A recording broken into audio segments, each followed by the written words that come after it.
Big challenge this week. The challenges keep coming. Collingwood prime time Friday night. It's going to be big, isn't it? Yeah, it is. It's really exciting. We're still quite early into the season, and it's great to be back in Adelaide, my hometown, playing against Collingwood. It's a great contest, and it's good to be playing Friday night footy. And do you feel like this group's starting to really get it together now? Obviously, didn't play badly in the first couple, but you're really starting to put it together now. Yeah, I mean, we're always looking for continual improvement, and it was a little bit wobbly there sort of early in the season, but we're always trying to refine our process, and yeah, this week's no different. What's it say about how the club is going with the new coach with so many injuries? And North would have gone into last week thinking it's 50-50, Swans might be gettable, the performance you put together to really shut them out of it and then put the foot down. Yeah, I suppose from an injury perspective, we haven't spent too much time commenting on, oh geez, we're lacking Errol or we're lacking Justin.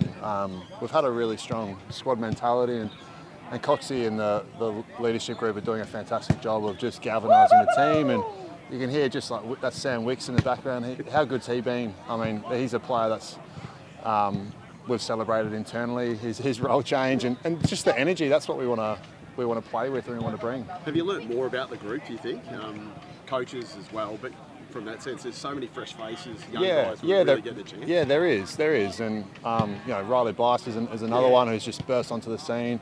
It's been fantastic. I know us Swans fans and members will be really buoyed seeing what he can do, and Matty Roberts off the back line. Like, there's so many good young players in our team, and as a senior head now, it gives me great joy to see them develop. And I know it's one game that he's really sort of performed for you, but Riley with that roll-off halfback and that distribution and that run, that looks like it gives you guys a little bit more of a dimension to your sort of play out of defence, doesn't it? Yeah, I mean, in pre-season he showed elements of that.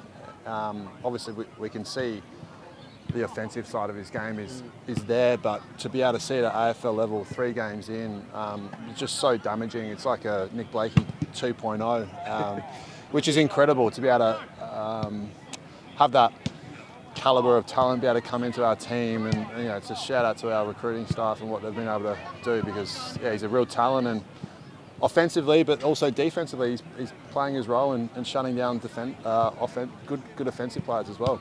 Who's your money on to get the white Guernsey the dirtiest? Well, I'd have to say it's the strong favourite is Chad Warner.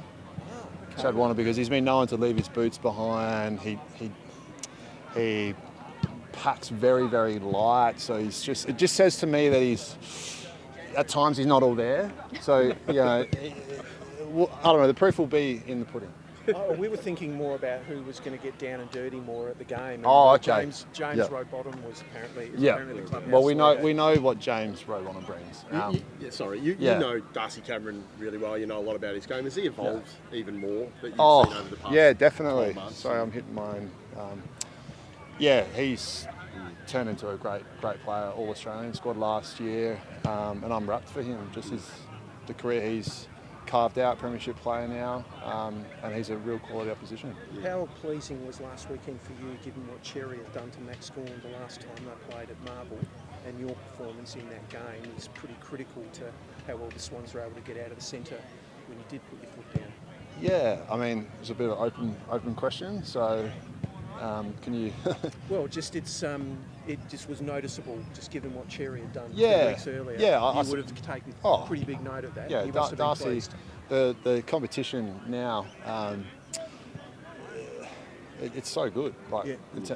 Broadly speaking, the team-wise, but then the ruck role. Yeah, there's the talent and the competitiveness. It's I don't think it's ever been this good. Like there was three of the rucks in the All Australian squad last year, and Cherry and Darcy last 2 weeks. Were in that, and I love competing against the best, and they were right up there last year. What's he changed about his game, do you think, without giving too much away? Who's Darcy that? Cameron?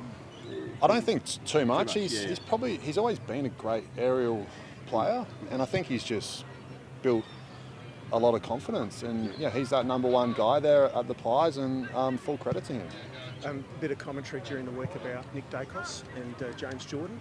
What Yeah. role do you play in that as the ruckman in those centre squares and those bounces with the tagging and the white play that's definitely going to go on there? Yeah, look, I can't reveal all our secrets, but you know, there's not too many secrets in footy these days. So you know, he'll obviously spend some time, you imagine, across Nick, and Yeah. you know, it's on even me as a ruck Yeah. to sort of help around the ground as much as I can and try and get it going our way.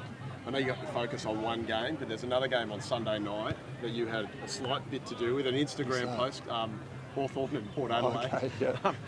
Once you've taken care of Collingwood, will you sit back and watch it?